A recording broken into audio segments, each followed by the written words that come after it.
पाकनामे से आज हम पढ़ेंगे लूका की अंजील 24 बाब पहली आयत से।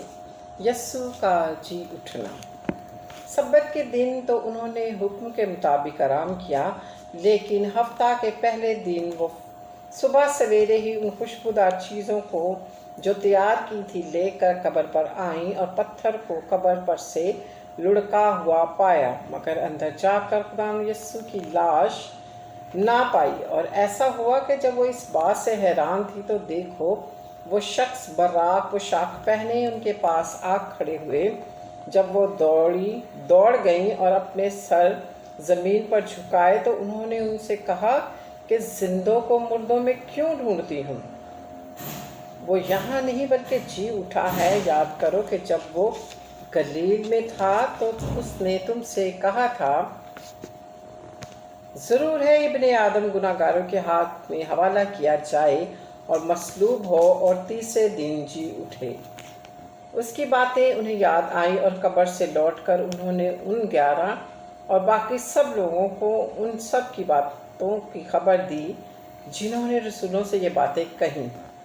वो मरियम मगदलीनी, यूहन्ना और याकूब की माँ मरियम और उनके साथ की बाकी औरतें थीं, मगर ये बातें इन्हें कहानी सी मालूम हुई और उन्होंने उनका यकीन ना किया। उस पर पतरस उठकर कब्र तक दौड़ गया और झुककर नज़र की और देखा कि सिर्फ कफन ही कफन है, और इस माजरे से ताज्जुब करता हुआ अपने घर चला गया अमावस की राह में। और देखो, उसी दिन उनमें से वो आदमी उस गांव की तरफ जा रहा था जिसका नाम अमावस है। वो यरूशलेम से करीबन 7 मील के फासले पर है, और वो उन सब बातों की बाबत जो वाक़या हुई थी आपस में बातचीत करते जाते थे। जब वो बातचीत और पूछ पाछ कर रहे थे तो ऐसा हुआ कि यीशु आप नज़दीक आकर उनके साथ हो लिया, लेकिन उनकी आंखें बंद की गई थीं कि उसको ना पहचाने। उसने उनसे कहा, ये क्या बातें हैं जो तुम चलते चलते आपस में करते हो? वो गमगीन से खड़े हो गए। फिर एक ने, जिसका नाम कुलपास था, जवाब में उससे कहा, क्या तू यरूशलेम में अकेला मुसाफिर है जो नहीं जानता कि इन दिनों में उसमें क्या क्या हुआ है? उसने उनसे कहा, क्या हुआ है? उन्होंने उससे कहा, यस्सु नासरी का माजरा जो खुदा और सारी उम्मत के नज़दीक काम और कलाम में कुदरत वाला नबी था, और सरदार काहिनों और हमारे हाकिमों ने उसको पकड़वाया ताकि उस पर कत्ल का हुक्म दिया जाए और उसे मसलूब किया।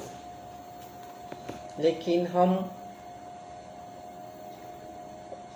हमको उम्मीद थी कि इसराइल को मुखलिस यही देगा, और अलावा इन सब बातों के इसके माजरे का वो आज तीसरा दिन हो गया है। और हम में से चंद औरतों ने भी हमको हैरान कर दिया है कि जो सवेरे ही कब्र पर गई थी और जब उसकी लाश ना पाई थी तो कहती हुई आई कि हमने रोया में फरिश्तों को भी देखा। उन्होंने कहा कि वो जिंदा है, और बाज़ हमारे साथियों में से कब्र पर गए, जैसे औरतों ने कहा था वैसा ही पाया, मगर उसको ना देखा। उसने उनसे कहा, नादानों और नबियों की सब बातों के मानने में सुस्त इत्तकादो क्या मसीह को ये दुख उठाकर अपने जलाल में दाखिल होना ज़रूर ना था? फिर मूसा और सब नबियों से शुरू करके सब नविश्तों में जितनी बातें उसके हक़ में लिखी हुई हैं वो उनको समझा दी। इतने में वो उस गांव के नज़दीक पहुंच गए जहां जाते थे, और उसकी ढंग से ऐसा मालूम हुआ कि वो आगे बढ़ना चाहता है। उन्होंने उसे ये कहकर मजबूर किया, हमारे साथ रह, क्योंकि शाम हुआ चाहती है और दिन अब बहुत डल गया है।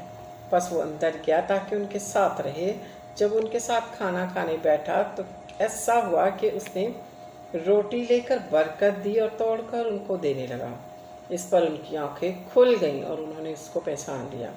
वो उनके नज़र से गायब हो गया। उन्होंने आपस में कहा, जब हम राह में हमसे बातें करता और हम पर नविश्तों का भेद खोलता था तो क्या हमारे दिल जोश से न भर गए थे? बस वो उसी घड़ी उठकर यरूशलेम को लौट गए और उन 11 कियारा और उन साथियों को इकट्ठा पाया। वो कह रहे थे कि खुदावन बेशक जी उठा और शमन को दिखाई दिया। उन्होंने रा का हाल बयान किया और ये भी कि उसे रोटी तोड़कर उस वक्त किस तरह पहचाना। और उन्होंने रा का हाल बयान किया और ये भी कि उसे रोटी तोड़ते वक्त किस तरह पहचाना। पाक कलाम के पढ़े और सुने जाने पर खुदा की बरकत हो, खुदा का शुक्र हो। Hallelujah, praise the Lord, God bless you. खुदा का कलाम ज़्यादा से ज़्यादा शेयर किया करें, मेरे चैनल को सब्सक्राइब करें, लाइक करें, रेड बेल आइकन के बटन को प्रेस करें ताकि जो भी नोटिफिकेशन आए मैं जब भी कलाम अपलोड करूं तो वो आप तक पहुंचने वाला हो और आगे लोगों तक पहुंचाने वाला। Hallelujah, praise the Lord.